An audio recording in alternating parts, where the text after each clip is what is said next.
Hello and welcome, ladies and gentlemen, my name is Crash, and a topic that I've seen come up a couple times in the community is how would these classics from Weekly Shonen Jump fare in the current landscape of the magazine? I was actually pondering on doing a video tackling this question specifically for One Piece. After reading this tweet from Chibi Reviews and asking me if it would be okay to do a full video on it, I decided to go a bit more broad. So today we're taking a look at some of the classics from Weekly Shonen Jump and discuss how they would fare in 2021. Now we're not here to discuss how they fare in the long run, rather if they would be axed or not. Today we're taking a look at the big three: Naruto, One Piece and Bleach, JoJo, Dragon Ball, Saint Seiya, Gintama and Slam Dunk. But the first thing we need to do is understand why and when Shonen Jump axes or cancels manga. Shonen Jump is home for so many of the best-selling, most popular manga and anime of all time, not just in battle manga but also sports, comedy and even romance. You may think that every single manga that is published in the magazine gets their fair share of success, but that's not the case at all. Rather, Shonen Jump's success comes from a lot of trial and error. Every couple of months, Jump publishes a batch of 2 to 4 new manga that have been curated from all their submissions. But this is where the test really begins, since to put this manga in the magazine they have to remove others. While in some cases they make a new batch when a big manga is ending, more often than not they just end up cancelling whichever isn't doing well in the magazine. And guess what's generally the worst performing manga in the magazine?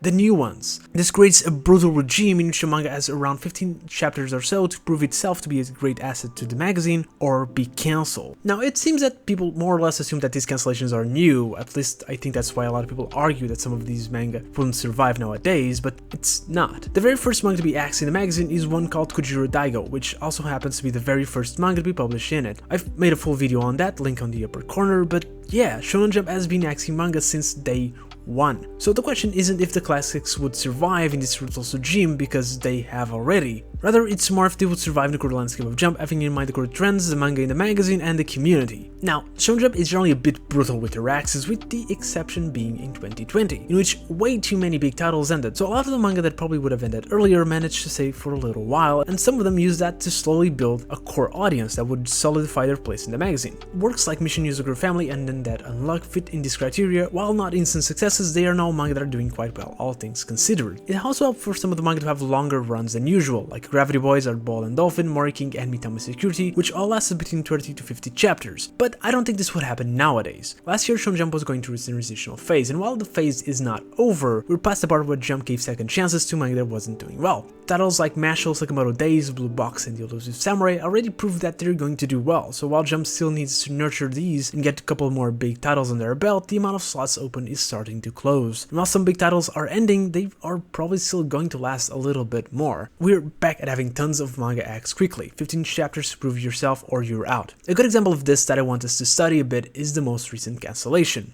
Redwood. Now, Redwood actually proves a very important thing: we don't matter. To be more specific, the Western audience and the reception of the manga don't matter. What matters is how the Japanese audience receives it. Redwood was really loved here and it got cancelled anyways, and this is not the first time that happens. Manga like Time Paradox Ghost Rider and Phantom Seer are two other examples of this. Though, to be very blunt, the main reason as why people were talking about series seemed to be the character designs of some of the female characters. While there was decent enough praise for story and action, most of the discussion centered around people wanting to be submissive to two of the characters in the manga. It should be obvious that that alone is not enough to save it. As some people, however, speculate to be the biggest reason for the disconnect between the Western and the Japanese audiences is that Redwood is actually very based on Western mythology, which Japan may not be as familiar or relate as much as we do. Thankfully for the manga we'll be talking about today, this is kind of a moot point, as they've proven already to be successful with the Japanese audience. But I wanted to bring this up just to reinforce the idea that at the end of the day, it's not us and our opinion of the manga that will dictate their success, rather how well it matches with their national readers. Another problem I think Redwood had that I think is more relevant to our discussion today is pacing. While rereading the first chapter, it feels like we're going to be introduced to the Hunters Guild and potentially even Redwood by the following chapter. This does not happen. Instead, we're treated to about 6 or 7 chapters just things happening in this little village of Hamlet. By the time we're supposed to reach the guild, we are already 2 volumes in and the manga was cancelled. The pacing of it was simply too slow. It seems now, more than ever, a quick pacing, at least early on, is needed. So let's look at the classics and see how they survive based on the first 15 chapters, the pacing, how they relate to 2021 Japanese audience, and which of the current Jump manga they would compete against. And we're gonna start with the big 3.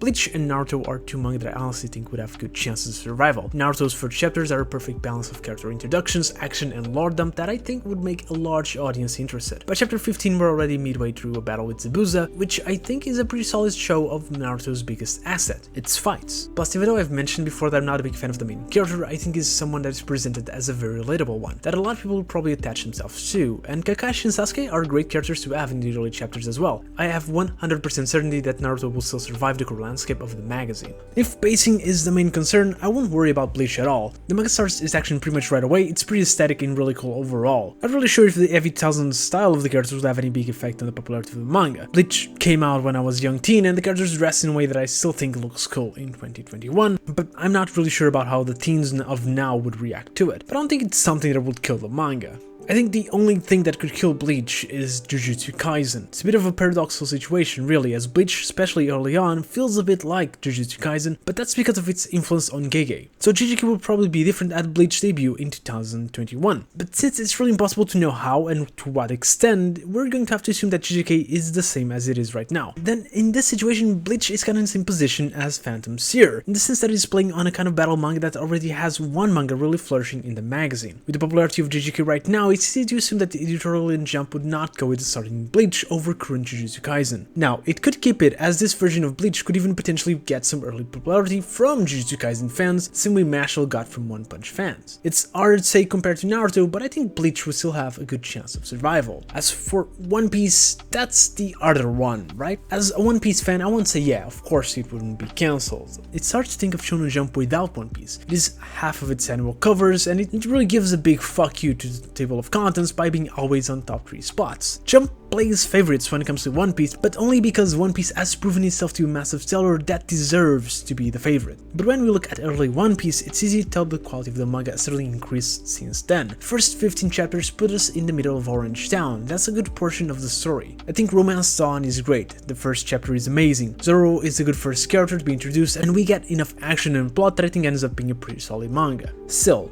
it's a bit kiddie looking. I don't think that's necessarily the kind of manga that is surviving in 2021, especially after the success of Chainsaw Man and Jujutsu Kaisen. We are now looking at more greedy stories. This isn't to say that One Piece can't be greedy. I fucking love One Piece and I know how dark it can get, but that's not apparent in its early chapters. We should also have in mind that 1997 was a transitional period like 2020, in which Jump was struggling to find their next big thing and betting all of it on Hunter x Hunter. Therefore, One Piece probably had a bit more space to grow than it would in 2021. If One Piece would get a full year of experimentation, I'd be pretty certain that it will become the mainstay it currently is, but I don't think that would necessarily happen. This isn't to say that I think One Piece would have zero chances of survival. I think it certainly has some, and I think One Piece style is at least something that's more well received with the Japanese than with the Western community, but I'm kind of 50-50 on its chances. Ones that I am not, however, are some of the 80s manga, so let's tackle those.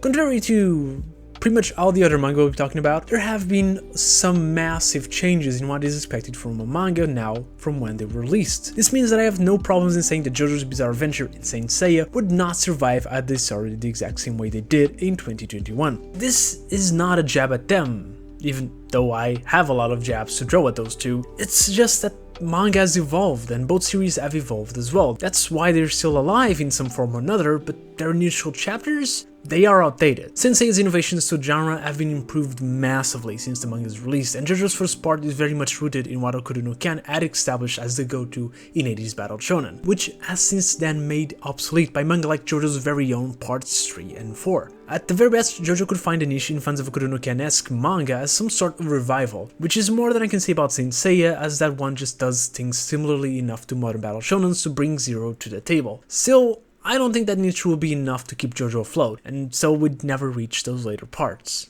Dragon Ball is a totally different and harder beast to tackle. I'm even going to say something that's probably very controversial, but I think I'd be more certain that Dragon Ball wouldn't survive had we started with Dragon Ball Z, for kind of the same reasons as Saint Seiya, even though I think Dragon Ball Z is an overall better package. The original Dragon Ball, however, it does a mix of gag and action that isn't too often seen anymore, but that I definitely think there would still be a market for it. Something like Mashle would probably be its direct competitor, which proved to do very well, but I think the charm, art, and comedy of Toriyama is just on another level, so I actually think that there's a very high chance that Dragon Ball would be the only of the 80s manga to survive the axe. Another comedy/action manga is Gintama, and I'm not as sure on Gintama's survival. The thing about it is that the battle elements only appear later on, making early Gintama just a straight up gag manga. Now, that's fine, I like early Gintama, as a matter of fact I only know about early Gintama, but the problem is the gag manga currently on the magazine. Though I think it could probably still outsell High School Family from the get-go, at the very least. Its humor would put it more or less in the same category as Me and Roboko, arguably the strongest gag manga in terms of performance in Jump bar Mashle. And I honestly can't see them just giving up Roboko right now over a new series, though I think there's a chance for Gintama to survive and instead we see the axing of Magu-chan or High School Family, as while both of them have survived for more than a year, they haven't really shown a strong growth.